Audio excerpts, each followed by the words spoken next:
Welcome, everyone, to the Bloody Show podcast, where we discuss birth, bodies, politics, and beyond. I am your co host, Odessa Finn, and I am joined by. Helena Grant. She's lying to y'all already.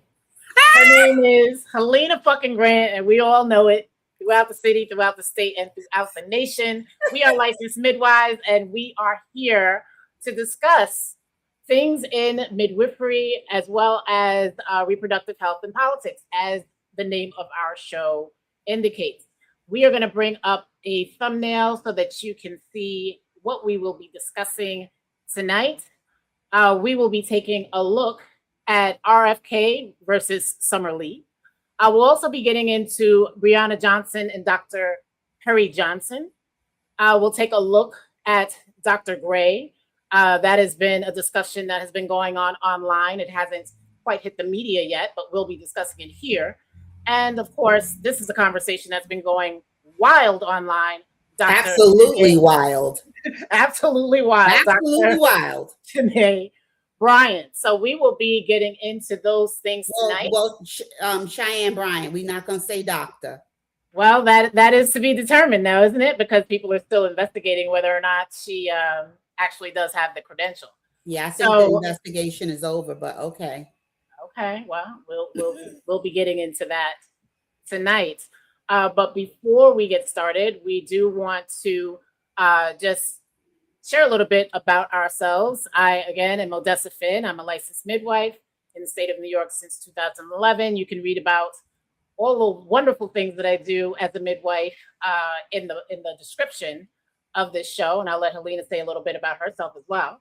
And I'm Helena Grant, and I've been a midwife in New York for almost 30 years. And as well, you can read in the description. Before we get into our first topic, I would like for us to let our viewers and listeners know why Bloody Show. Why is this the Bloody Show podcast? What is Bloody Show, Helena? What is Bloody Show? Wow. Well, Bloody Show is a sign that the transition to life is beginning. Bloody Show is something that women and birthing people commonly get at the end of the pregnancy. It could be a little blood-tinged mucus, and it signifies that labor is impending. It could be 2 hours before, it could be 2 days before, it could be 7 days before. Sometimes it happens all at once, a big amount. Not as much as a menstrual bleed. And it, as I said, it is mixed with mucus, but it does demonstrate that labor is impending. Bloody Show happens again during the labor. When a person becomes 10 centimeters right before the baby is born, or when the person gets very active in labor and the head is mashing down on the cervix to the point that the pressure is so intense, sometimes the capillaries of the cervix will actually rupture. And we will see this very beautiful, midwives call it a beautiful bloody show that tells us a baby is coming, and that the cervix is completely gone. 10 centimeters, a lot of people don't realize, means that you have no cervix. And so without even touching the woman, looking at the bloody show and seeing that bloody show there activates us to know that birth is impending. I'd also like to say that blood in general is life force. It is life force. It is the oxygenated substance that is in literally every part of the body. We will often hear people in healthcare sometimes call blood as an organ. We don't think of it as an organ. We think of brain and the heart, one's liver, one's kidneys, hands, feet, mouth, nose, as organs, but blood itself is an organ. It is the organ that transmutes oxygen and nutrients. And as I said, life force throughout our bodies. And so I'm hoping that as we journey together with you all, and Odessa and I continue our long-standing journey together, that the life force that we've had in our relationship is brought to you all, and that the topics we choose to talk about really penetrate something in your consciousness, because they definitely do in ours. I love it. This is why she is Helena fucking Grant. So for me, Bloody Show is all of that, and I love that explanation to help our listeners and viewers understand what in the natural the Bloody Show is. For me, just the name of this podcast, and I'm very intentional in everything that I do, it represents something that is happening that is unseen. We see the Bloody Show, and it's a sign that something is happening that is unseen, Yes. that something is progressing in a way that we know is going to get us to a birth in the natural, but it's something that we haven't seen yet, right? Until we check. Yes. So this show represents the same. We will be unveiling the things that the headlines in some of these stories don't reveal. And sometimes there'll be shots fired. So the Bloody Show is that as well. There might be some shots fired sometimes. So we like shots. We like shots. We like fire. There might be some shots fired, depending. We're going to talk about some things tonight, and there might be some shots fired tonight as well. So we're going to get into it. Summer Lee versus RFK Jr. Woo! So just to give some context, and we're going to look at a very short clip. It's gone all over the place online. Recorded during Black Maternal Health of this year. There were some congressional hearings, the Committee on Education and Workforce hearings, where Representative Summer Lee, who is a representative out of Pennsylvania. She's actually the first representative to be elected, Black woman elected out of Pennsylvania in the congressional district. Yes, she is asking the Secretary of Health and Human Services, RFK Jr., about Black maternal health. She's specifically asking about DEI rollbacks and restrictive language and how it affects grants and the like. But we're going to go ahead and bring that up for you to see for yourself. And then we'll come back and we'll have some commentary. Reduce maternal health mortalities by 42% at those hospitals by providing them protocols. Can you please share what the reduction has been for Black maternal health? Across the board, it's 42%. But Black maternal health still has worse outcomes than other people. I wouldn't know. It helps everybody. But it You isn't. object to that? Okay, thank you. It is not. I do want to just, for the record, state that it does not help everyone. Your agency told programs to remove a list of nearly 200 words and phrases from their funding applications, including the word Black. Do you have an idea of how we could solve the Black maternal mortality crisis if we can't say Black? President Trump is trying to end division in this country, not division, not eviction. During the last 4 years. That's what DEI did. It divided people. It polarized people. No. We're not talking about eviction. We're talking about healthcare. I'm calling about DEI. We're talking about healthcare. And the man said eviction, have mercy. What we're asking is if you attack DE&I and then we have a crisis that impacts one population over another, but you cannot direct specific spending or research or interventions to that population, how do you solve the problem? Do you think the federal government should be paying for DEI? I think the federal government has a vested interest in ensuring that its citizens survive childbirth. Well, we are meeting that obligation. We are not. Oh, that I can explain to you how we are. You have not done so far. And we have reduced. All right. There was some shots fired right there by Summer Lee, who was not about it.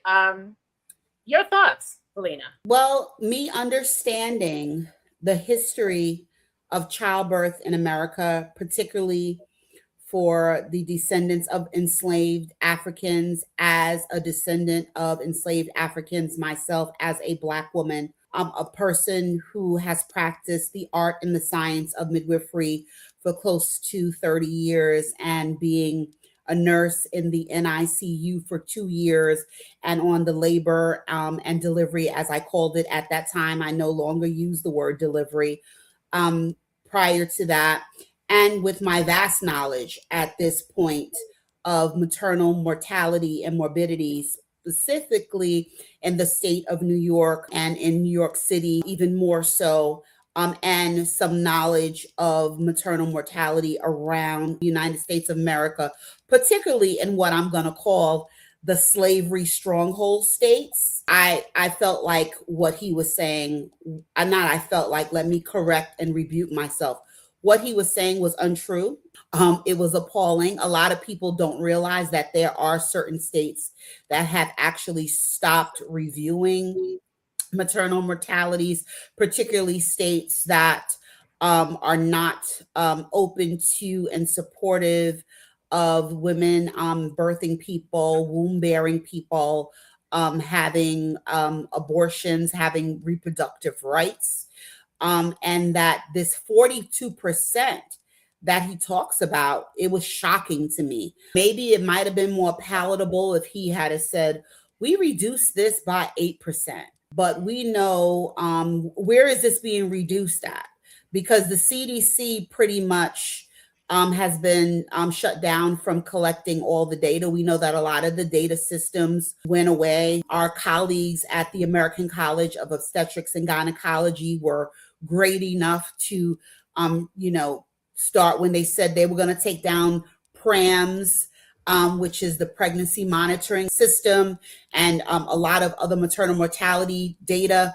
They have, big technological systems that, went ahead and saved these things in case, we don't know what's going to happen with the CDC. But maternal mortality definitely has not been shut down for any population. And I want to be clear on that. While we're focusing, and Summer Lee rightfully so, was focusing on Black women, maternal mortality has not been shut down for any race, culture, population of women in the United States of America at the rate of 42% at all. In fact, the United States is still the maternal mortality and morbidity embarrassment of the industrialized world. True indeed, we do in the United States have a non-homogeneous society. We are a population of race, culture, all intersecting with one another, assimilating with one another, acculturating with one another.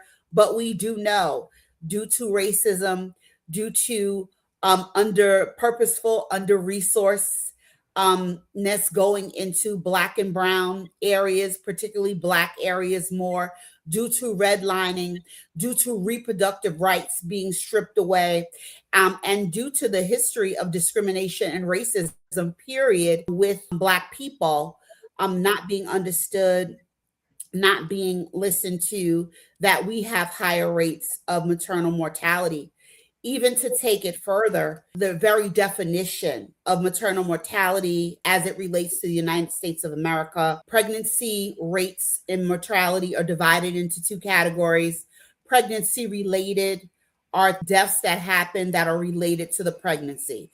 A person, let's say, who had bad diabetes or bad hypertension that wasn't well treated, and as a result, the pregnancy, they were pregnant as well, and then things combusted, and they died as a result of their pregnancy. Pregnancy associated could mean a mental health or a substance use issue that the person had that preceded their pregnancy, that then at day 205, something happened, they didn't get treatment, and they succumbed related to that as well. And so it's important to categorize what we're talking about when we talk about maternal mortality. But per our CDC, per the Centers of Disease Control, we're talking about from the time the person gets pregnant till 365 days after the child is born. We are not doing well in the pregnancy-related category for any race of women, and we're not doing well in the pregnancy-associated category as well. So I'm glad Summer Lee addressed this and asked those questions, because for a people where more was taken from Black people, more was taken from Black women. And if we know anything and we respect anything about genetics, mitochondrial DNA, and epigenetics, we know that Black women in particular are holding the mitochondrial DNA the dis-ease, the worry, the stress, all the processes that their mothers for 5 generations, that's what the science tells us, in their bodies. And that, along with the modern day stress and things that go on in the medical industrial complex, where Black women are continuing to complain about their birth experience and their afterbirth care, because postpartum care is not 6 weeks. Postpartum care is 12 to 18 months. Black women are still succumbing to death more. So he was dead wrong.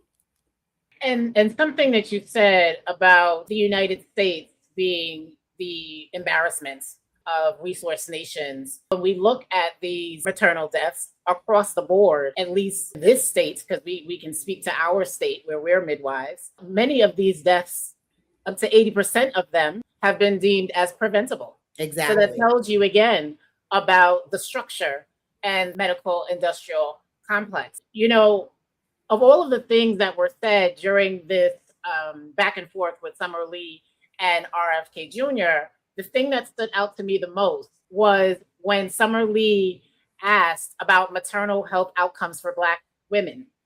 And RFK said, I don't know about that. When she got specific, and he said, I don't know about that. So I want to bring in some things here for our viewers because, you know, they may think that he doesn't know. And this is not common knowledge, but it is common knowledge, and it's very well documented. We're going to look at this piece here from the American Academy of Medicine, and we're going to just look at the headline.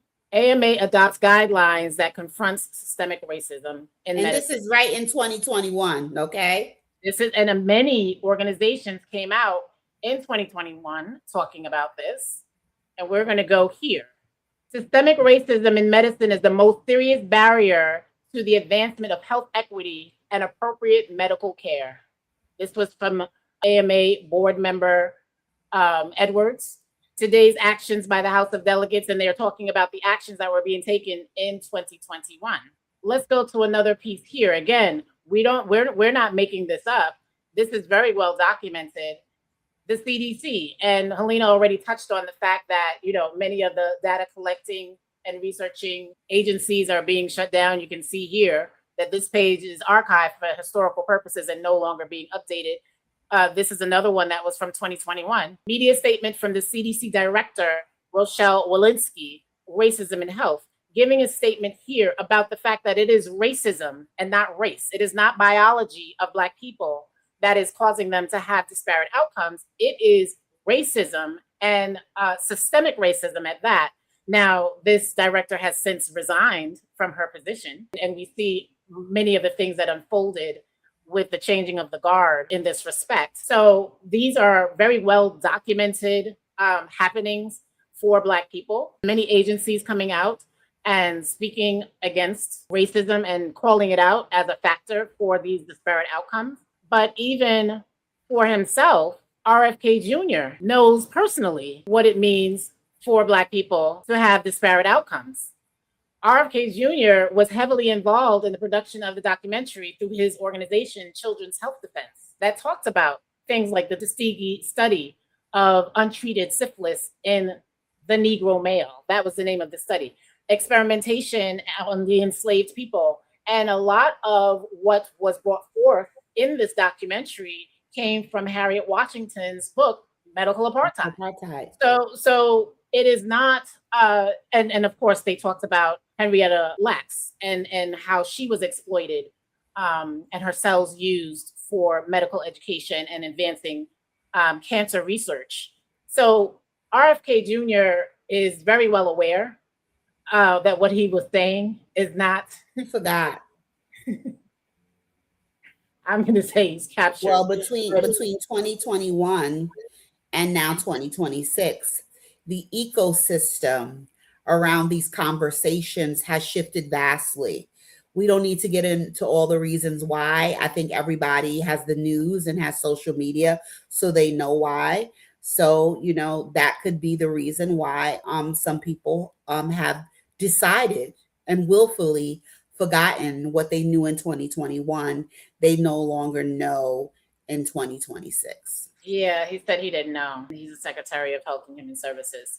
So that brings us to the next story that we want to get into, and that is Brianna Johnson and Dr. Johnson, known as online as the Fibroid Slayer. And as I Yes. was studying and just looking into his background, he talked about in an interview that he was giving one day that as a very young person, he saw the disparities for himself, and he knew that he wanted to impact those things, and that the technique that he uses to remove these very large fibroids, she's not the first person that he has removed large fibroids. He's done multiple surgeries on women with 20-pound fibroids. Brianna Johnson's fibroid was 27 pounds, but he has done this surgery on multiple women, Black women, that felt that they didn't have any other options but to have a hysterectomy and lose their fertility, as was being suggested for Brianna Johnson. And he said, this technique that I have developed, I taught it to myself because I knew what Black women were facing. And I wanted to be able to change the trajectory for their fertility. So I'm just going to bring her and Dr. Perry on the screen so we can look at their lovely faces as we get into what it means to have your fertility matter or not, what it means for one group of people's fertility to be sacred and protected, and another group's not. For anyone that may have missed the story, I mean, I don't know how you could have, but just in case you did, Brianna Johnson was 17 weeks pregnant. She had gotten to multiple clinicians trying to save this very desired pregnancy, but had this 27-pound fibroid that was pressing down on her uterus, making it very risky for her to continue this pregnancy. It made it a very high possibility that the pregnancy would not continue because of the size of this fibroid. And she was told to terminate the pregnancy. She was told to have a hysterectomy through a T incision, no less, rendering her infertile because now she has no womb. And she was able to get to Dr. Perry, who was able to remove this fibroid and preserve her pregnancy, not just her fertility, but to even still preserve this pregnancy. What are your thoughts on that, Helena? Well, I'll reveal here that in 2001, I lost a pregnancy due to a large fibroid.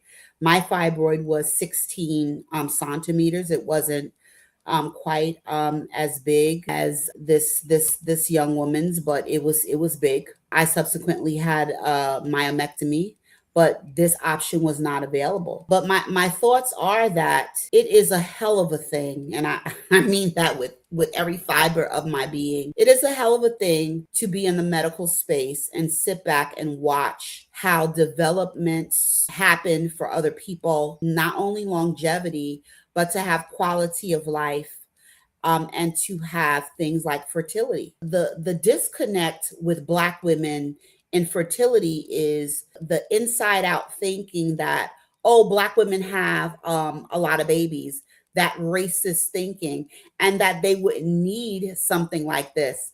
And here a Black man decided to go deeper and unpack and say, well, this is a problem that I'm seeing in 70% of people who look like me, because that is the statistical data. And I'm going to always be one who brings the statistical data. Upwards of 65 to 70% of all Black women at some time during their reproductive life will have fibroids. And so this Black man saw this issue and said, hey, something needs to be done about this, because during the time of pregnancy, when a person has a fibroid, obviously the pregnancy hormones are increasing to feed the pregnancy. Well, they also do something else. They feed fibroids. And so the fibroids that a woman already have can grow rapidly at times when they're pregnant. Or people who have issues may go into a pregnancy already having a rather large fibroid that then all just goes ahead and gets even larger during the early parts of their pregnancy when the hormones are rapidly infusing the bloodstream.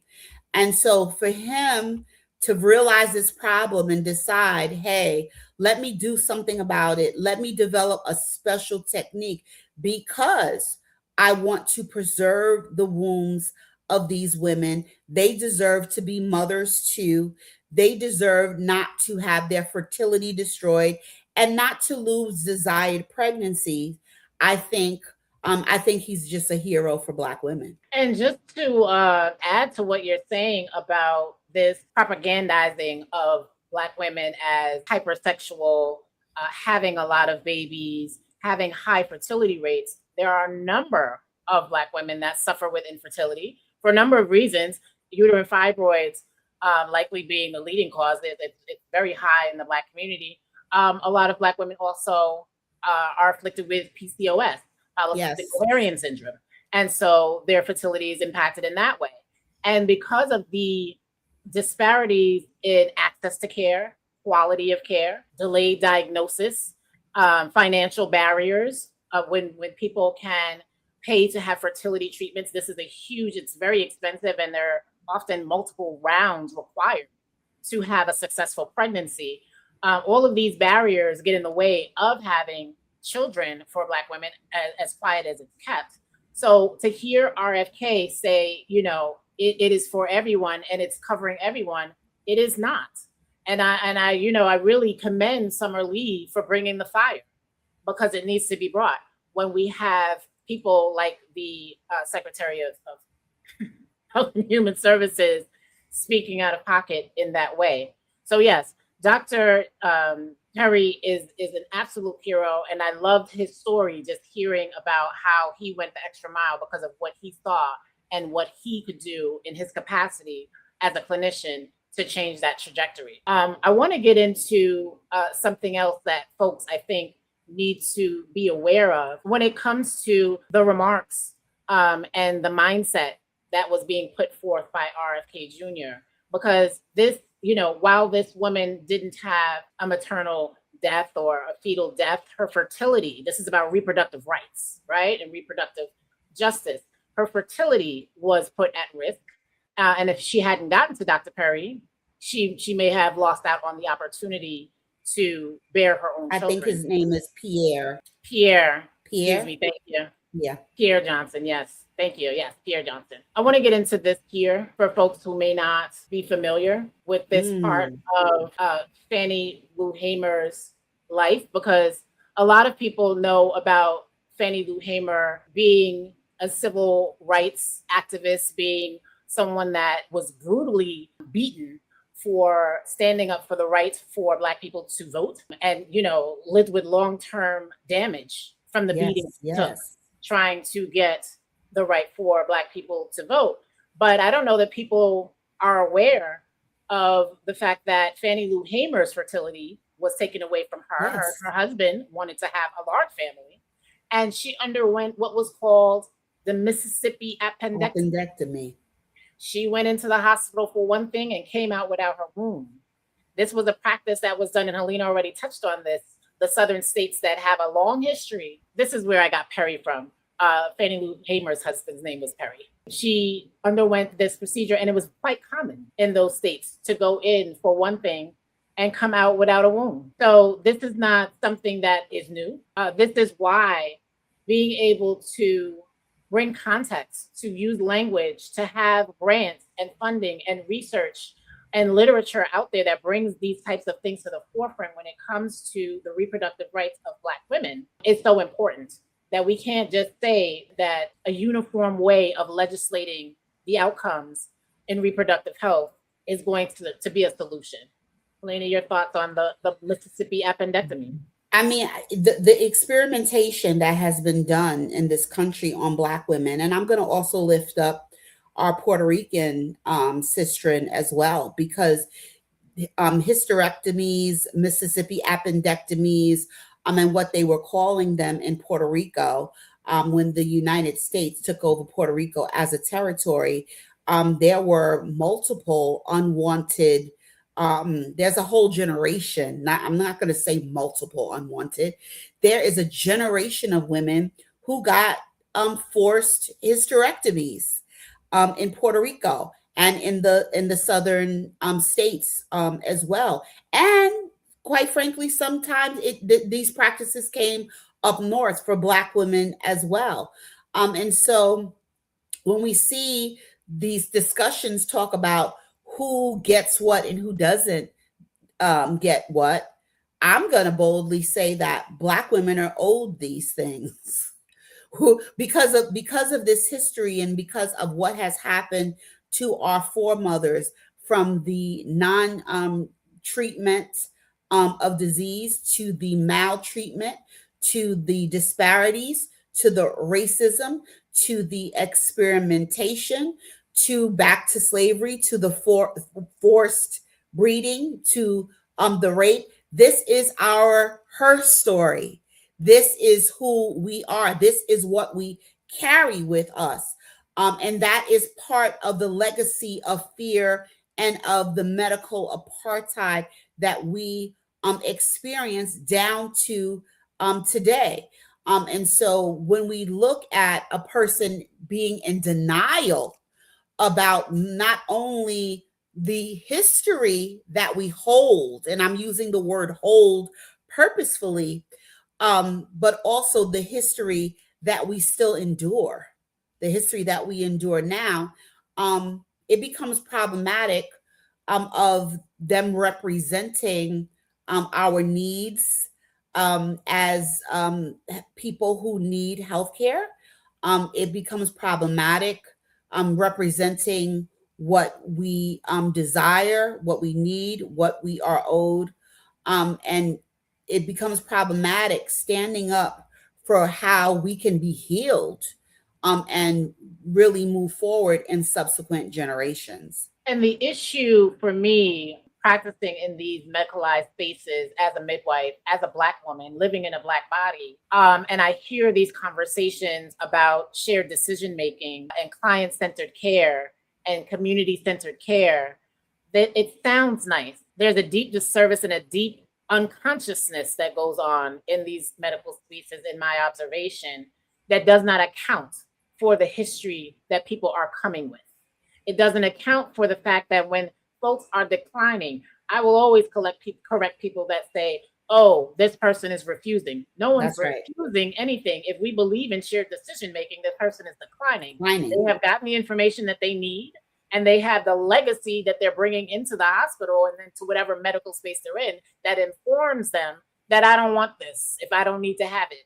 I don't trust this to work for me because my ancestors have been through a lot. There have been a lot of experimentation done on us. So when I see people using these types of coercive techniques that, we're going to do this and we're going to do that, there's nothing client-centered about that. There is nothing shared about that. And it's very unconscious to believe that people should trust. Even looking on the global stage at the outcomes of the United States compared to resource nations, why would anyone trust us at all coming into a medical space? We've got to earn the trust of the people.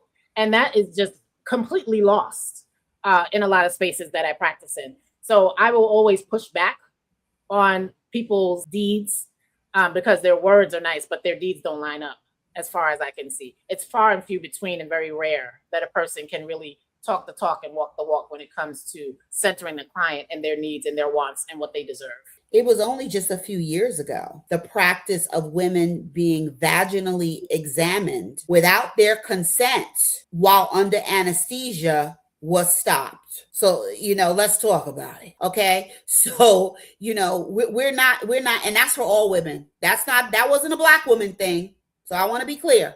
That was for all women. You could go there for a real appendectomy or a real anything and wake up and be like, somebody was in my vagina. Okay. Unless you were aware and you had explicitly wrote something on your consent form because you are maybe in the medical field and were aware that this thing happened to people who were, put asleep for medical procedures. This happened. And it wasn't until women got together and legislation had to be passed. And there's a really horrible New York Times article that I remember about 2 years ago where this was being discussed, and you had clinicians right in the damn comments talking about this is how people learn. How dare you women not give us this opportunity? Well, get your girlfriend to do it. Like, tell your mama to come. No, people have a right, because in any other place outside of a medical facility, going inside somebody's vagina would be rape. Hello. So when we look at, what is happening to all women, and I always like to lift this up in talks that I have and that I have given, it is not lost on me that what all other races and cultures of women turn a blind eye to, don't know about or allow, because it's one of three, turn a blind eye to, don't know about or allow to happen to Black women, it ends up happening to all women. Hey, say it again. Say it again. Okay. So Yes. what other races and cultures of all women don't know about, turn a blind eye to, or just allow. They know about it, but they allow. Maybe they're in medical professionals themselves, and they feel pressured, and this is just what's done. I've had clinicians who are colleagues, who I've had great relationships with over time, who I've had to challenge, and them say to me, well, Helena, this is just what was done in my residency. This is what was allowed. And then I had to say, but would you like it? Especially if they were a woman, but would you like it? Or if it was your daughter or your mama, when it was a male colleague, would you like it? And if your answer is no, then I really question why it's okay, or it was okay, for you to do this to other people. And that is the consciousness that we have to come with when we are in caring professions. That is the consciousness we have to come with.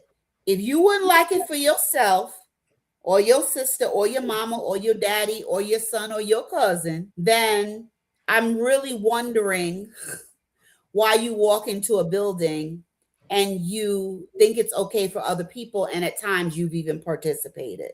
That is really that's really when we move past a conscious question to a soul question.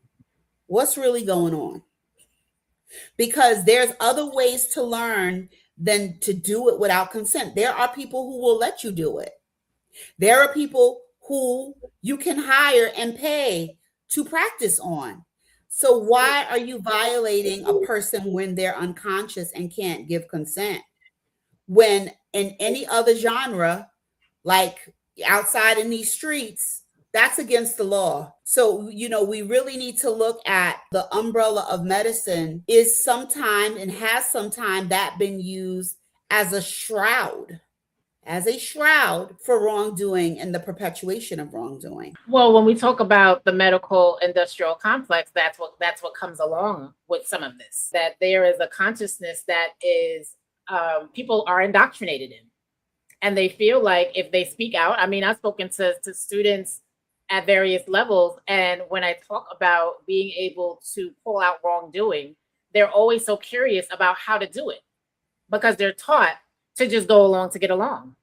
And if you don't go along, you're going to be ostracized, and you'll be an outsider. Or you might fail your rotation. Exactly, because you're a problem. So that is part of the indoctrination that I see. And it is the litmus test to ask oneself, is it something that I would allow for myself, or I would want for my loved one? And if not, then you have to question your consciousness. I remember working with a very beloved physician colleague, lovely OBGYN, and I was walking past the labor room and I heard someone howling. So me being, the advocate that I am, I wanted to know what the hell was going on. So I go in the room and I see my colleague's arm in this woman's vagina, her mother and her partner at the head of the bed holding her down. And I went in, I pulled my badge forward. I introduced myself. I'm Miss Finn. I'm one of the midwives. Do you want this? They were doing a procedure to help her induction to move along. And her mother looked at me and said, but she has to have it. This is the part of the indoctrination as well, that the client also believes that whatever is said has to happen. There is no shared decision-making happening. There is no acculturating the client into a different way of thinking, that we're not patriarchal, that we're not going to tell you what to do, that you do have choice in this. There's none of that happening. So my colleague's arm is still in her vagina and the mother is telling me she has to have it done. And I said, that is never true ever anywhere you go. You always have a decision. Do Correct. you want this? She said, no. I said, then we're going to stop. I'm almost there is another thing that I hear a lot in OB. I'm almost there. You ain't there yet. She don't want it. So we're going to stop. So these are the things that go on because of indoctrination in this way of thinking. So for me, it is always about in any interaction with a client, because, you know, my colleagues, it's going to take some time for them to see something different and be willing to step into something different. I'm not saying that these people are not out there, but by and large, this is what I see when I go into medical spaces. I can only speak from my own experience, but it is my mission to educate every client on what their rights are and how to stand in those rights confidently, no matter what the institution is telling them and the mindset of the people in the space. Or their family. Or their family. That is absolutely correct. I want to bring in this piece here because you mentioned our Latina sisters and the Latina women that are also subjected to some of this behavior as well. This is a piece that went back 3 years ago. Shout out to The Guardian for always doing great reporting on these types of issues. I'm going to make this one a little bigger as well. We can see this real good. Go back up to the title because that was powerful. This piece here, I'm back on food stamps. Nurse who exposed uterus collector still faces consequences. Now, this person, just to give the background of this story, she was a nurse working in the Irwin County Detention Center in 2020. And she started observing different things that were concerning when the women in the immigrant women in the detention center were going for gynecologic care with the OBGYN that was working there at the time. And many of the detainees were Spanish speaking. They didn't even speak English. They were concerned about something happening to them. They would inquire, what happened to me when I went to see this doctor? They knew something was wrong. They knew something was off, but they couldn't tell exactly what was happening. And it emerged that the detainees, based on their accounts and their inquiries, that they were receiving no consent. This was or inadequate informed consent. Again, remember they're Spanish speaking, and we can get into that as well. How people will try to speak Spanglish or do sign language rather than using a language line interpreter, someone that is certified in using the language that the client prefers. Whether they speak a little bit of English or not, they deserve to have the language they prefer to be spoken to them. And that they can understand and comprehend. Exactly, and consent in. So this was a thing that was going on. These women were having hysterectomies, and it was without their knowledge. So this person was termed the uterus collector. This is how many people that this procedure had happened on. During the legislative process of this, during the court proceedings, it turned out that this person was found to not be doing procedures without women's consent, and he was not doing unnecessary procedures on these women. Again, who gets to be protected? Who gets to have their fertility deemed as sacred? These women were in detention centers and they were not English speakers. That tells you everything you need to know as far as I'm concerned. Helena, what's your thought? Well, I want to focus in on, something we talked about at the end when we were closing during the last show about the cost, because it's bad enough that this even happened to these unsuspecting women. Bad enough that they were detained and in these conditions. But the nurse who stood up for them and who exposed that this was happening now can't get a job. She says she's back on food stamps because she exposed this doctor who they're referring to as the uterus collector. And, this theme of people who speak truth to power, who stand up in medical spaces, who are change agents and advocates, who shut down discrimination, who shut down wrongdoing, and who are really willing to put themselves on the line, because that's what this is, to stop false surgeries, to stop abuse, to stop sexual violation, end up sometime paying a cost. And so, what a shame this is that a person who stands up and who stops abuse and violation from continuing then can't make a living for themselves, can't find another job. Because then the fear is, of course, that this person has been outed and this person has this personality trait that they don't stand for injustice. And so you would think that the hospital, which means Hotel of Healing, would want those who fight against injustice to be in the space, would want those who are going to protect patients to be in the space. But she's back on food stamps. And was horrifically harassed. People calling her phone down. The woman was scared for her life. Her mental health declined because of what all of this did to her, all because she tried to stand for righteousness. Imagine that. So, that's what is very beyond to know that this is still going on in 2022. The things that were going on plantations, have mercy, somebody. What was going on plantations and during Jim Crow and post-Reconstruction and all of those, that we're still dealing with this. And not only are we dealing with that, but we are dealing with the fact that when a person stands up to try to make it stop, that they are not supported. That's what's profound from beginning to end to me. Not surprising, but it's profound. Exactly. And when we put all of these pieces together, it kind of paints the picture as to why our statistics in the United States rank the way they do when we look in comparison to other nations, other resource nations in the world. The consciousness and the mindset, this woman who is standing for reproductive justice and reproductive rights, that would shame her, harass her, and essentially put her out of work. She's back on food stamps. And that's why people don't say anything when they see things. And that's a part of the indoctrination. You better don't say nothing or this could be you. I want to just point out as well, because we've talked about the clients that have experienced injustice and the unjust ways that legislative positions have thought about reproductive rights. But we're seeing here that the clients aren't the only ones that are impacted.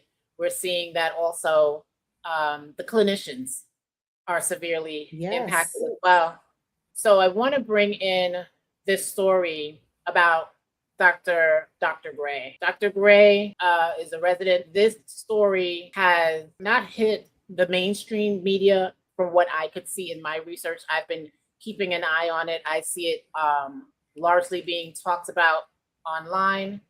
For those who are not aware, this is a GoFundMe page that was started by another licensed clinician to help with her medical debt because Dr. Gray essentially had to leave her residency. She was an OBGYN resident and wanted to get feedback from her preceptor, essentially, her teacher, the person that should have been guiding her in the process of becoming an OBGYN doctor. And this person told, the account allegedly, is that the teacher told her, I no longer give feedback to residents of color. This is the allegation that's being made. Again, this is largely circulating online. Dr. Gray has been reported, again, like this nurse in the last story, as becoming extremely depressed. Yes. Experiencing emotional distress. She has been derailed professionally and has about $150,000 in student debt and has no degree and no way of making money to pay this back. And so again, this is being talked about a lot online. I'm very, very surprised this hasn't hit the mainstream media yet, but there's this GoFundMe to try to help with her student loans, because I'm sure that is a huge amount of pressure that is on her, in addition to the gatekeeping that she experienced in her medical residency. Helena? And I believe it's her, and I apologize. There's another a Black male physician in training who her and him now I believe they have a class action lawsuit, but this is not surprising. When we look at the data set around Black women in particular, Black men, Black people, in professions, our numbers are dismal. They don't even meet criteria for our populace in society. We know well that Black people make about 13.5 to 15% of the population, depending on where you are in the United States of America. But in our profession, midwifery, we only make up 7%. And for our Hispanic, Latinx brother and sister and midwives, it's maybe about 2 or 3%. If you're Asian, it's less than that. And if you're, Native American, I think it's less than 0.5%. So there is this harassment that we see in medicine across all spectrums. This is not just midwifery. We hear this from midwifery students all the time who are Black. We hear this from OBGYNs. We hear this from orthopedists. We hear this from neurologic people who are in neurology. We hear this big time when it comes to psychology and psychiatric professions. I think that's only 2 to 4%. We see this outside of medicine, even in professions like architecture. Only 2% of architects are Black. This is what happens a lot of times when Black people decide to become the thing that they dreamed about. Clearly, becoming a physician is not something that one takes lightly. You go through and get your bachelor's degree in whatever you get it in. Then you do 4 years of medical school, and then you do 4 years of residency. 12 years of education, and she's at year 2 or 3 of her residency, and now can't get feedback to see how she's doing, and has nobody, going back to what we were just talking about, to the person who said they're not going to give her feedback. Where are the people around you to tell you you were wrong? Where are the other people in the ecosystem of this hospital center, in this medical place, to say you are wrong? Why are you treating this Black woman like this? Why are you preventing her from becoming a physician? That if you want her to be a good physician, she needs feedback. She deserves feedback. And why are you even in that position of power? Let's talk about that. Let's talk about how the wrong people are in positions of power in medical systems and in hospital organizations. People don't realize a lot of times people ascend in medical organizations and in hospitals because they've been there a long time.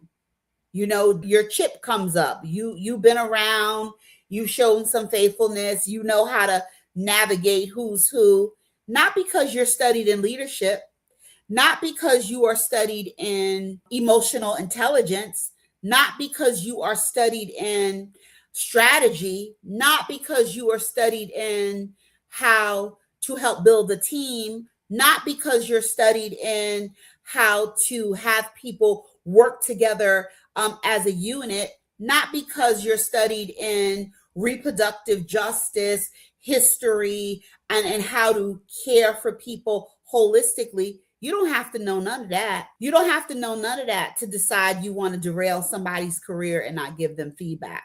So it's shameful. It's deeply sad. And Dr. Gray is one of many.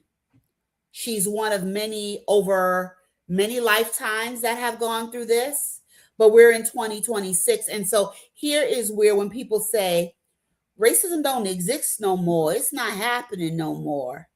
Well, what are we looking at here? If this is a person who got through some sort of, I don't know, biology, chemistry, whatever the hell, pre-med degree, a person who then got through medical school, and why wasn't she kicked out year 1 if she was so horrible? And why isn't the person who said they don't give people of color or Black people feedback, why are they not being called to task? That really is the question.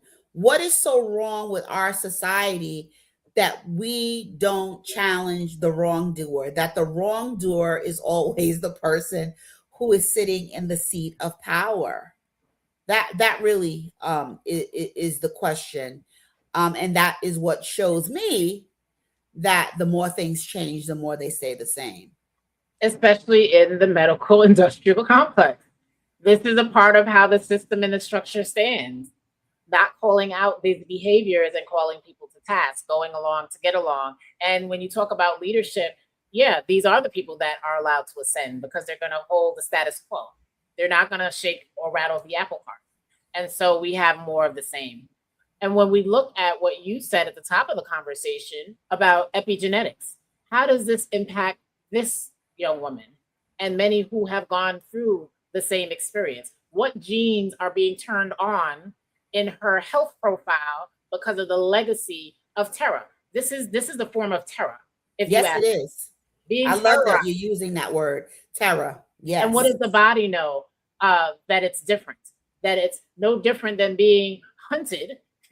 You have now been dropped from your residency program and you owe about $200K and you can't move forward. You can't get feedback and you can't get no help. So shout out to the people online that are trying to help her and assist her with this GoFundMe. But I just want us to think about how these things impact health. When we look at this, again, propaganda that has been spewed about the Black body and that it is unhealthy and disease-ridden. These are some of the factors that turn on dis-ease in the body, going through these experiences, even in 2026. And there's not a realization that in this young Black physician's life, that what is happening to her in 2026 is going to affect her in 2030, in 2035, in 2040. Her adrenal system going to be thrown off. Her catecholamine and her adrenaline response, her cortisol levels through the roof. That this experience has now weathered her and has caused an inflammatory response that will live in her body because of the trauma and the terror that has been inflicted on her. That is the cost that she will now have to pay because of the racism that she's enduring in this residency program. Well, we should have subtitled this, Who Gets to Be Protected? Hey. What's the cost? Hey. What's the cost? All right, because that's a whole word right there. That is going to cost her, her children, and her children's children, unfortunately, because now this thing is living in her body. We don't want to be imbalanced here at the Bloody Show podcast. We've talked about how RFK and his sideway comments and, some of the behaviors of the medical industrial complex have impacted Black bodies. But we want to also bring forth some other things that have been talked about online that are not good for Black people, that are being perpetrated by Black people. And enter stage left, Sinead Bryant. I think everybody and their mother knows the story of Sinead Bryant. Helena, you want to talk to the people about Sinead Bryant? I think it's Cheyenne. Cheyenne. I'm screwing up everybody's name today. Forgive me. Yeah, that's okay. That's okay. We're going to get it together. This is fascinating to me for so many reasons. Very. And I am very proud of our colleagues who are LMHCs, licensed mental health clinicians, who are clinical psychologists and who are clinical psychiatrists and who are social workers, whether they're master's level, PhD level, I don't care, our psych NPs. I mean, the amount of people I've seen who have been speaking out on this, I deeply, deeply respect it and I appreciate it. And as a Black woman, I appreciate it more because I'm seeing Black people who are degreed up, who are experienced up, speak out about it. This story really resonates deeply with me as a midwife, because in the midwifery community right here in New York, there are people just like Cheyenne Bryant who are Black, who have run around saying that they are midwives. And I have watched that, and it's been deeply disturbing to me. And I want to say here and now, I look forward to your reckoning. I look forward to the reckoning with all of y'all who are saying that you are birth keepers, who are saying that y'all are traditional midwives, who don't have licenses in the state of New York, who didn't pass your AMCB board. I look forward to the reckoning that is happening with Cheyenne Bryant to happen to you, because this is harmful. And so what has played out now is a lot of back and forth, and a lot of commentary with her. She is, I guess I would call her a social media phenom. She has interviewed some high profile celebrities with her, I don't know what credential she has. So with her experience, because she clearly does have some sort of experience. I'm not sure what that is at this point. According to reports, I have not personally looked for her degrees, but she went to, and I could be pronouncing it wrong, a grocery university. It has now closed.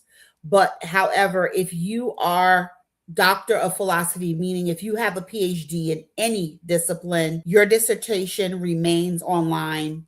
I should be able to find it. From thy kingdom come to thy will be done. Hundreds of people at this point, maybe thousands, have tried to find hers. They cannot find it. In addition, she has publicly stated that, she doesn't hold licensure. And as I said in the previous show, accreditation or certification precedes licensure. This is what happens for all medical professions. You must pass some sort of board in midwifery for certified nurse midwives and certified midwives. We have to pass the AMCB National Certification Board exam, and that then will credential us in whatever state we choose to practice. So that's why I was saying before, you are both certified and boarded and licensed. And that is for physicians and people who have PhDs who do therapy. You have to have a certain number of counseling hours, from what I know, and be supervised, and then sit for a state exam to be certified, and then you get licensed in the state that you choose to practice. So the procedures are mostly the same. Nobody can find anything for Cheyenne Bryant at this time.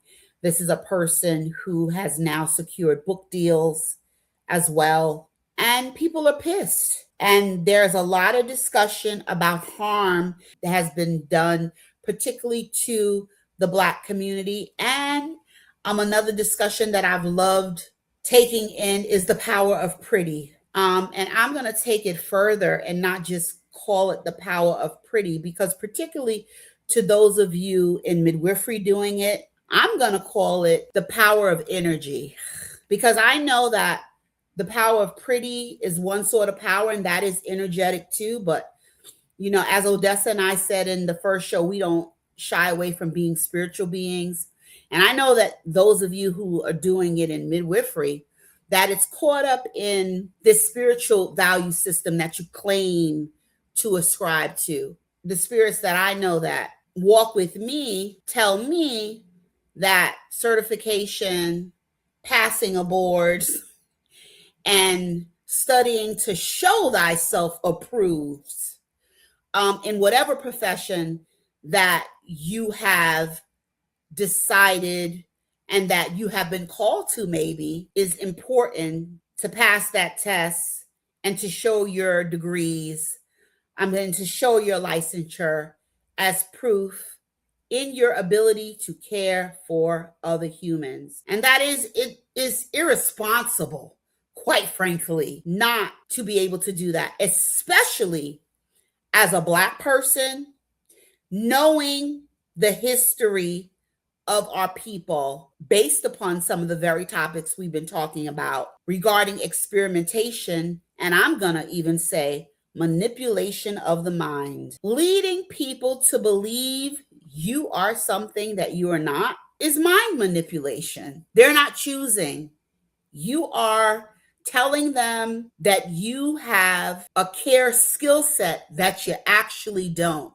You're telling them that if there was an emergency situation, that you could deal with it, and you can't. You are telling them you study to show yourself approved, and you ain't approved for nothing. And so I've appreciated my Black colleagues who are from the psychiatry,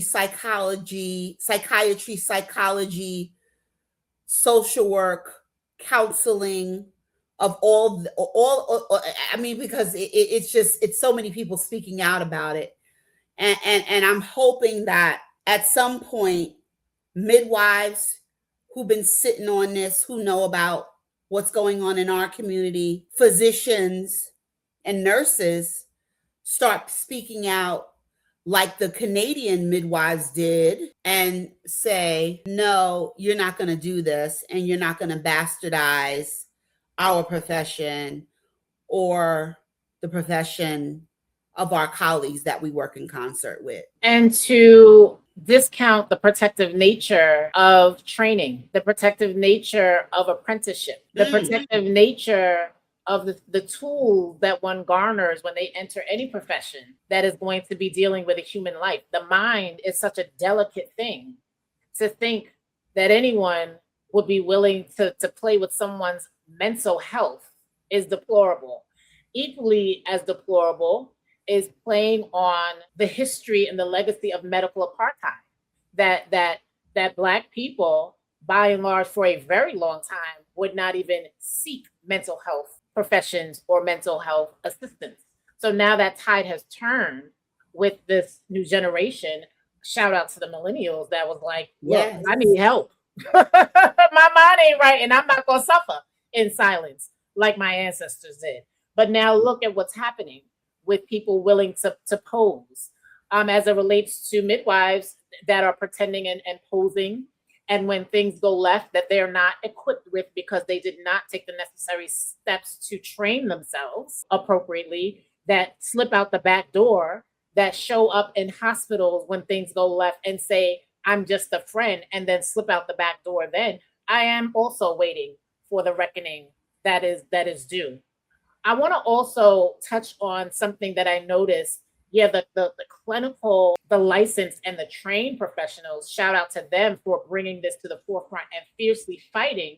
But when you look at some of these comments on these online debates about this particular person, you see what I'm going to call, in psychology names, an occult of personality. Yes. This is a fierce fighting that, so what if she doesn't have a license? So what? She's helping people, but is she really helping people? There's a mix of that and the I'm going to also say colorism that goes on in the Black community, and this draw to the allure of what this person looks like. And I question, if this person looked different, if this person showed up different, would there be this willingness, this unquestionable, unquestioning loyalty to someone that you don't even know, that you're willing to fight? For days, these conversations are going on online, people fighting one another about this woman who has come out and said, I don't have a license, and I don't use a license because it's only necessary if you want to bill insurance, which is a lie. It's a falsehood. And these people are still fighting. So to see the raising up of people, and I just look at, the history, again, of Black people who have been experimented on and may say, well, look, licensure hasn't helped us before. People who had licenses experimented on us and our ancestors. So why would we trust those people? So I consider all of those things when I look at both sides, the clinicians that are standing up for how protective licensure is, as well as the people that are being duped and what their consciousness may be and why they may think it's okay to not have a license, and the experiences that they may have had with licensed professionals. All of this is just so harmful and so messy. We wanted to bring that conversation forth because we're not going to just pretend like other people are doing it.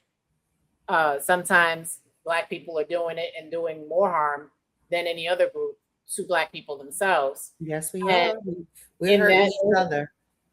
hurting Make each no other. mistake about it. It is happening. It is happening, and happening in real time. I'm going to bring in this story here, because we're not going to just look at licensed or unlicensed mental health clinicians. We're going to look at some midwives too. Now, this midwife has a license,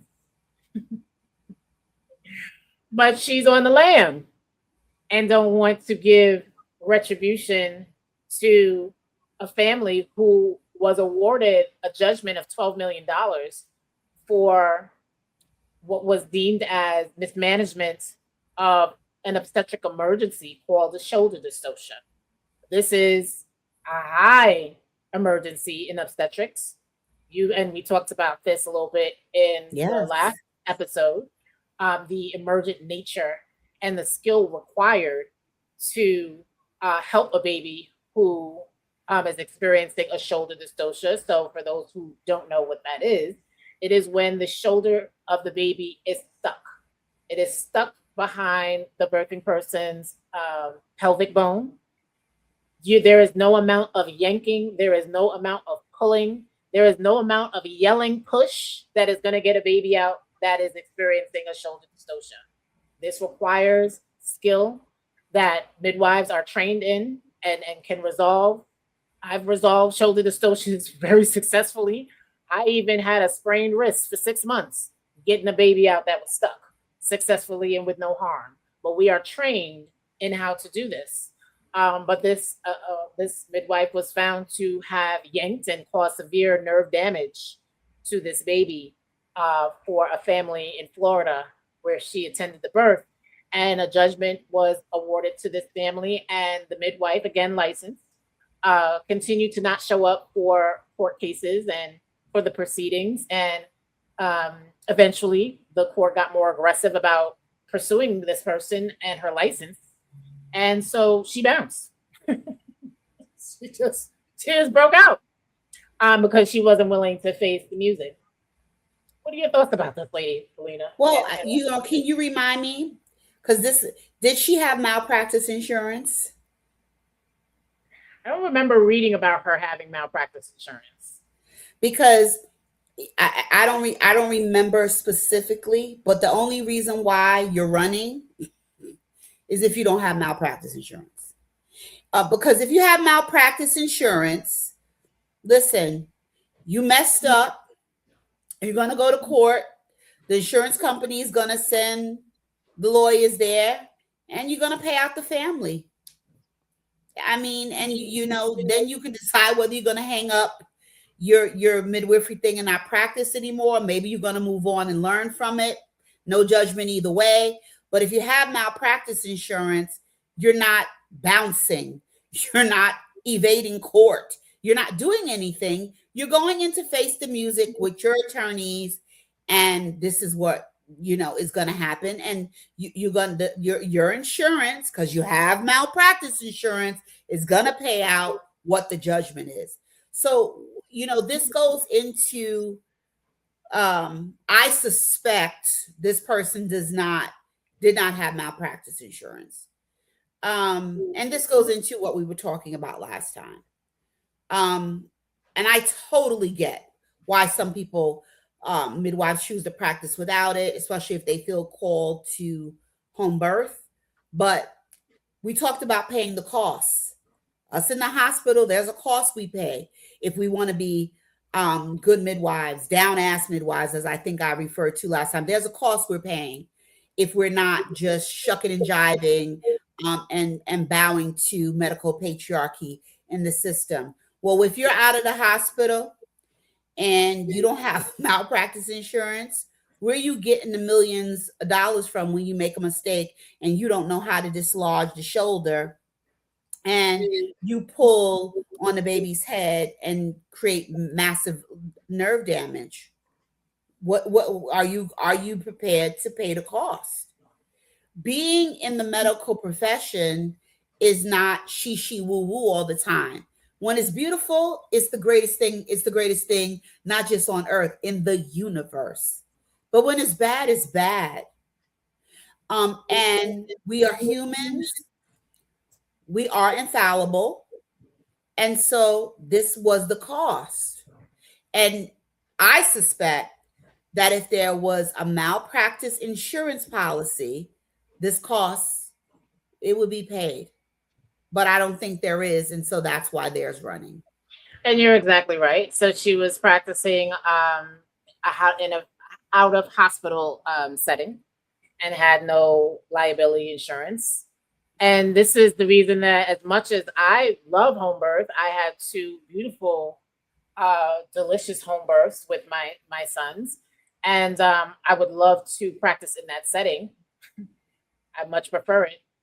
I can't afford liability insurance in my state.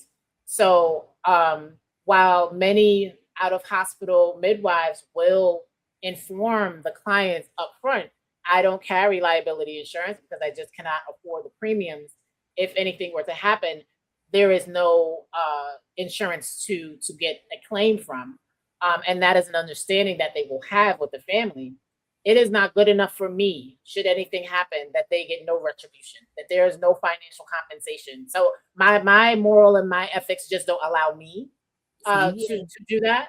So yeah, this woman is reported to have been practicing out of hospital and had no liability insurance, and now she just bounced. So again, we don't want to be imbalanced here and make it seem like, you know, one group of people is doing things and not expose that There's problems all over. In our community too. Are doing it too. I just want to comment a little bit on some of the biology, if you will, of how hard she had to be pulling, because we commonly will see something called a Erb's palsy, like, you know, when because it's this shoulder or this shoulder that's hooked under the pubic bone. Okay, just to give people an idea. So you will see some stretching and some pulling, and maybe a palsy, like the arm is, but they said there was problems with the spine. Now, I can't imagine, like, you were pulling so hard you did nerve damage to the child's spine. I mean, it must have been a hell of a shoulder dystocia, but again, as Odessa mentioned, there are appropriate, well-known maneuvers to unhinge, we commonly say unimpinge, or to remove the shoulder.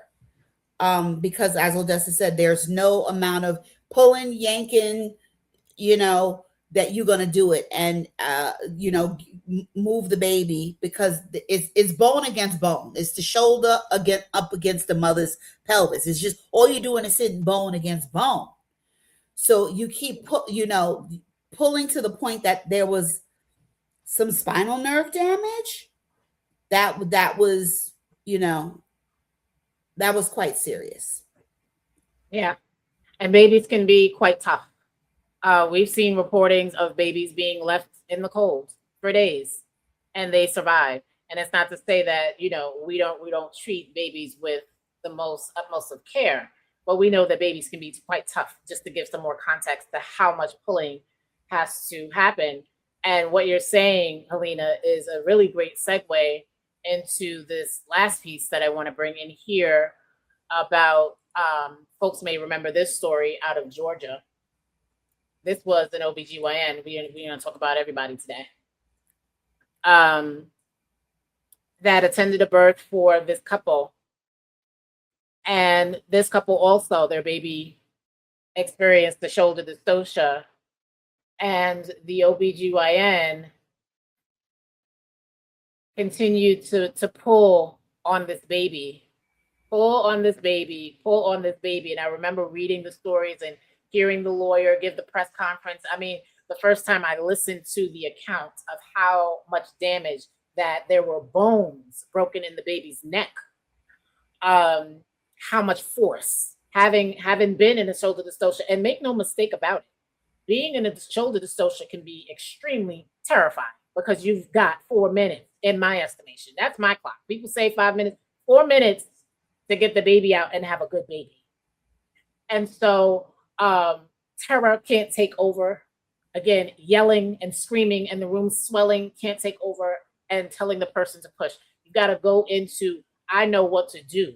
I know what is happening here and I know how to alleviate this. I got to spring into action and make it happen. So this amount of pulling tells me that the terror took over and the fear took over, because we're all trained. Those of us that are licensed are trained in how to resolve a shoulder dystocia. And so this couple, underwent all of this pulling with this doctor. And I remember reading some nurses' accounts that were there that they wanted to call for help. And she said she didn't need any help, this OBGYN, and she didn't call for anybody to come for quite some time. And then the mother was ultimately taken in for a cesarean section. The baby, of course, had transitioned. The baby did not survive all of this pulling and carrying on. And so now they have to bury their baby. It's beyond. And so the couple, for those who may not have, heard of this story or have forgotten, they get a call from the funeral home where their arrangements are being handled. And they're told, or asked rather, did you know your baby was decapitated?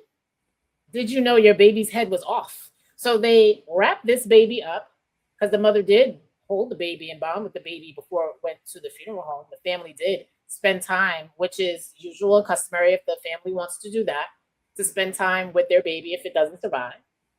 And they had this time. So you wrap this baby up, put this baby together like it was whole, and then tell this family that their baby had been decapitated. Have mercy. Talk about trauma and epigenetic trauma. And so, again, just in alignment with what we've been talking about, people being indoctrinated into being afraid to speak up. There's no way Odessa Finn is going to stand by and watch something I know is wrong happening and not say something. To the point where a baby is decapitated, do you know how much force has to be put on a baby to decapitate, to remove its head from its body at a birth?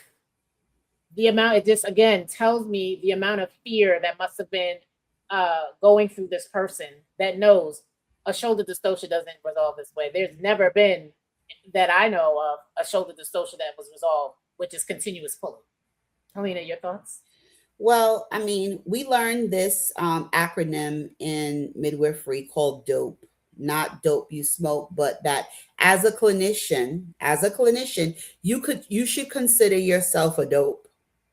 If you try to deliver, and again, I don't use that word, a baby without looking at the whole clinical picture of the mom.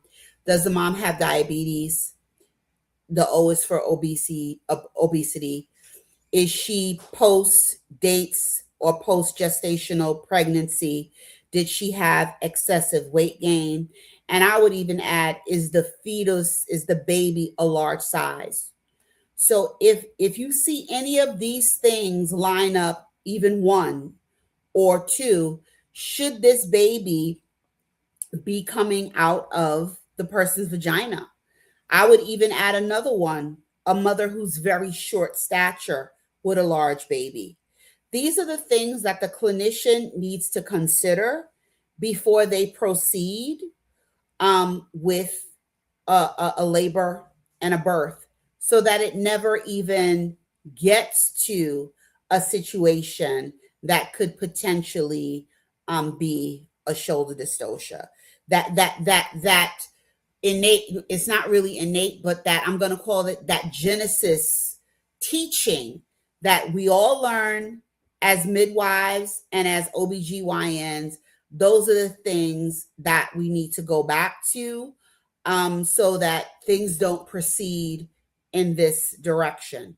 Because to me, when I had read about this case and I really got into this case and was, reading some of the things that the client's attorney had come out with about her gestational course, meaning her pregnancy course, and identifying information that obviously the patient signed that could be released to the public. I was even questioning, should this have even been a vaginal birth?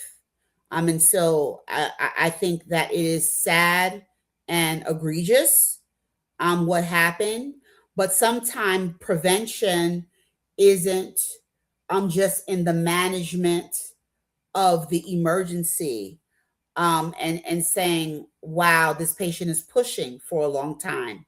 Sometimes, even though we're midwives, the prevention is at the onset and saying, we need to watch this. This is a patient we're going to hawk watch.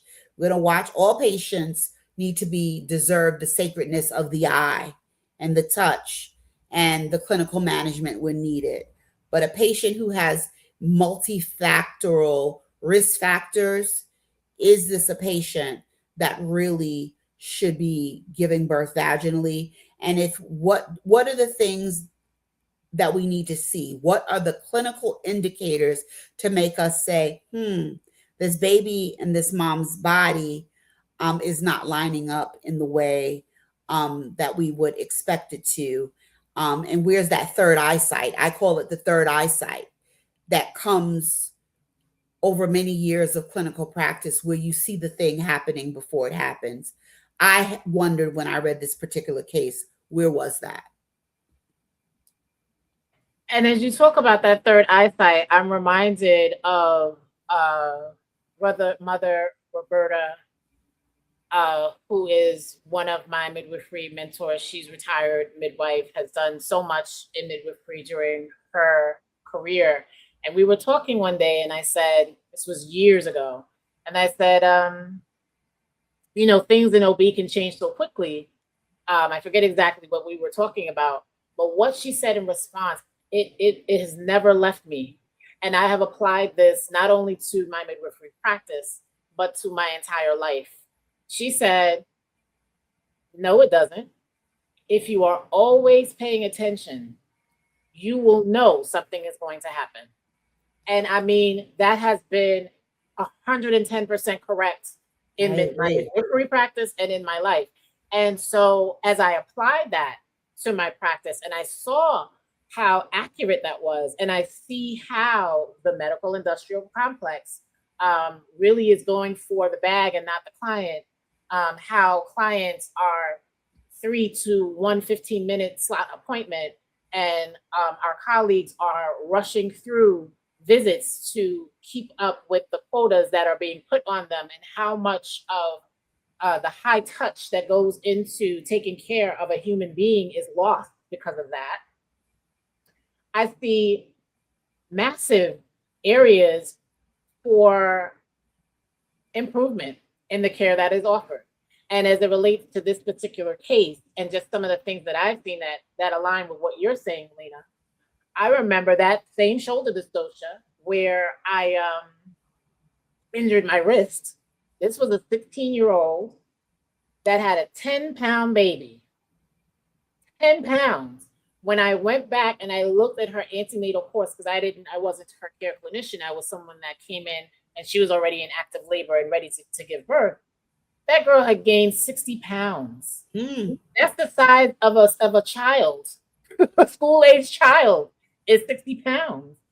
She wasn't, her BMI, her body mass index was low. She was quite thin and quite tall. But her baby grew bigger than what her body would have done if she was not 60 pounds in weight gain during her pregnancy. What were we watching? What was happening? Did we have enough time to look at the trend of her weight gain to see that, okay, she's a small thing sitting in the chair, but how's this baby growing?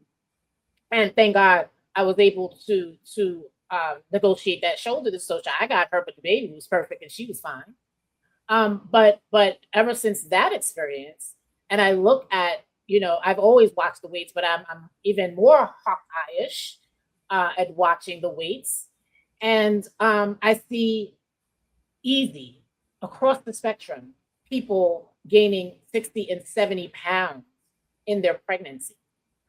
I worked in a place where the regional director put out a protocol where at 36 weeks, everyone had to get an ultrasound to determine the fetal weight. Now we know ultrasound is not perfect. There can be 10 to 15% off in an ultrasound. The loss of hand skills I see a lot because of medical technology being introduced into reproductive health and labor and birth in particular.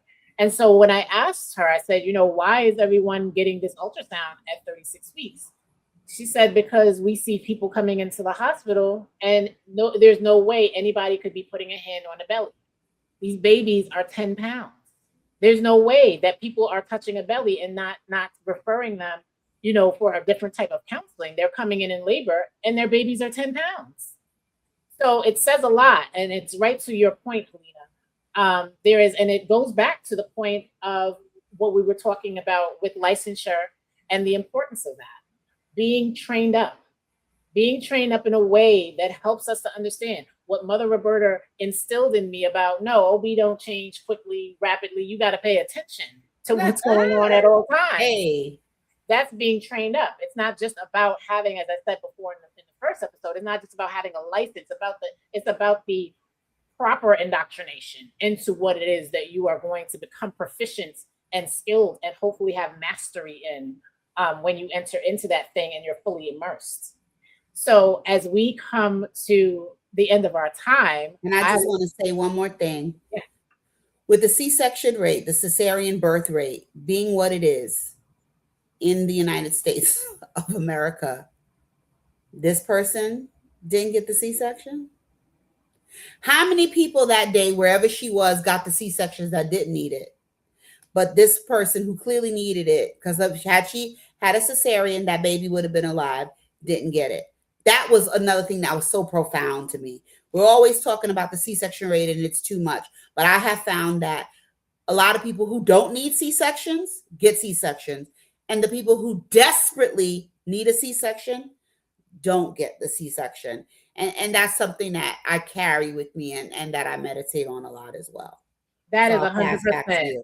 That is 100%. That is spot on. When the midwife has to call the C-section, that's saying something. Yes. I can't tell you how many times I've had to say, hello, do we not see what's happening here? This lady deserves a C-section right now. Like, we're going to keep pretending we can continue down this trajectory and harm this woman and this baby. But on that note, I want to ask you asked me a couple of questions the last time at the end of our session. As we talk about training, we talk about the protective nature, we talk about, the importance of being skilled in whatever it is that we are going to be doing with human life, in particular. What changes have you seen in your 30 years as a clinician from the way that you were trained up? And that's different because I don't see a lot of training up happening in my estimation. What differences do you see in the way that you were trained up as a midwife? And what would you like to see happening for this new generation of midwives that are coming online? Oh, wow. I mean, first I would have to talk about how I was trained up. The midwives who trained me were very experienced midwives, very, very experienced. There's no midwife who trained me when I was a new midwife who didn't have probably at least 10 or 15 years experience.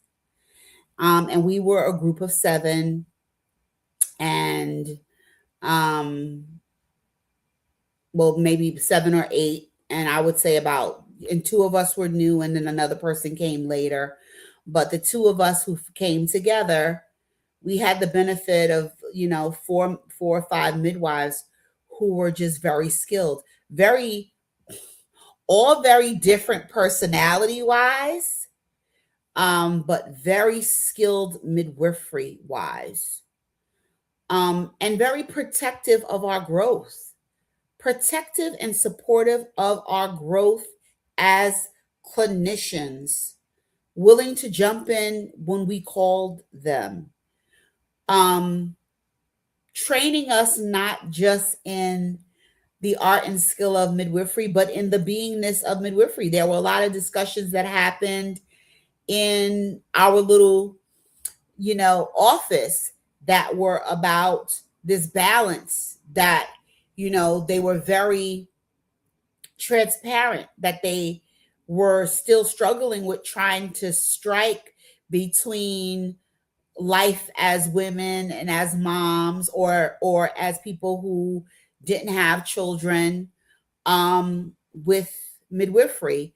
And we definitely talked about the challenges of practicing midwifery in a hospital environment constantly.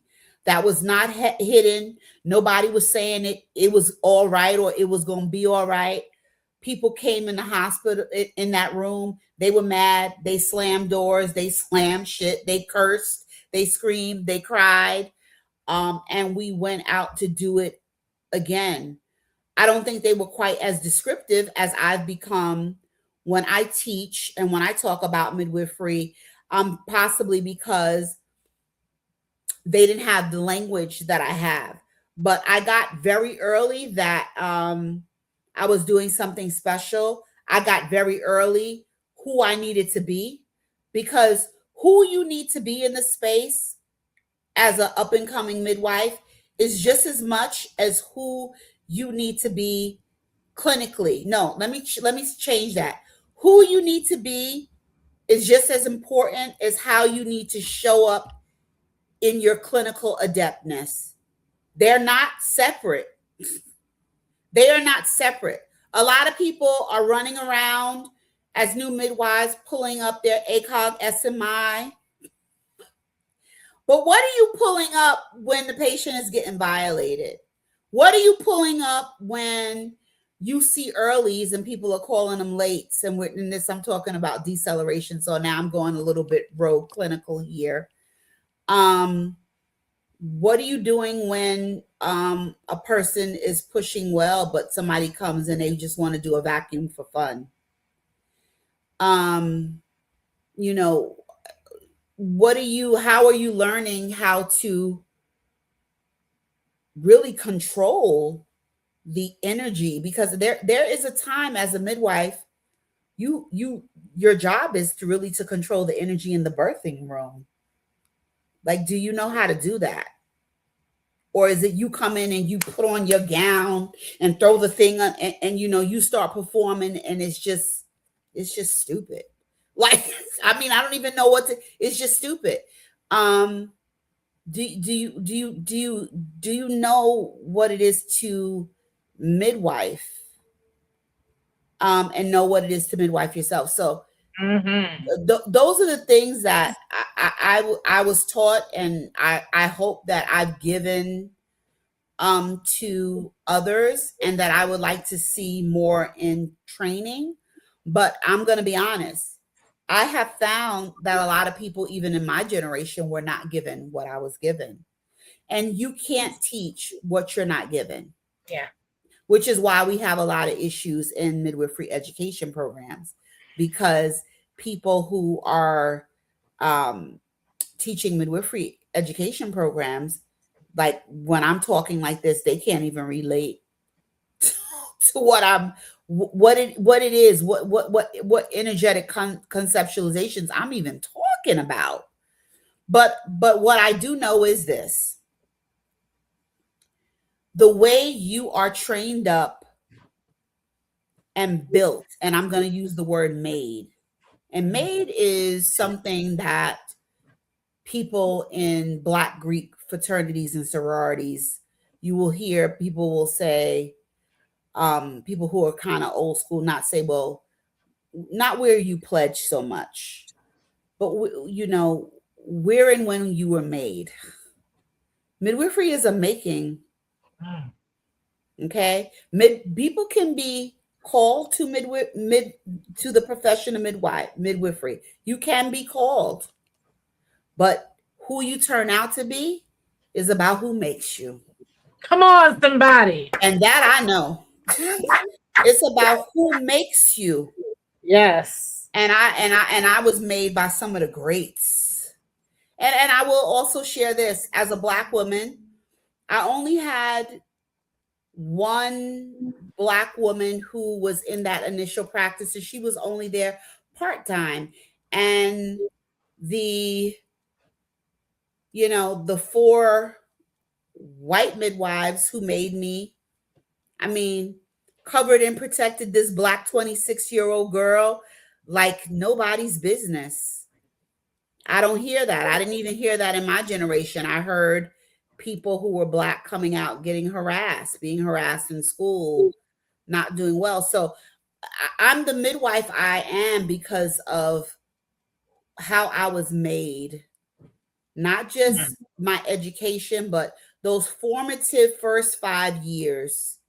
The people who held me, the people who protected me, the people who helped me see the unseen, the people who spoke openly and honestly about their experiences, the people who I saw fight against what was wrong and make space for what was right. That's all midwifery. And it aligns with the clinical, and it is, this holistic making, if you will, of not only me as a clinician, but that there is no separation from who Helena is as woman, as spirit being, and as midwife. I got that early. That is largely missing. There's a lot of clinical, medicalized training going on. And in just my estimation, not enough molding, cultivating in that midwifery spirit. So thank you for that answer. That is it for us, guys. Thank you for joining in to the Bloody Show podcast, where we promised we would talk about birth, bodies, politics, and the beyond. And the beyond. And the beyond. We'll see you in the next one. Peace out. Happy Sunday.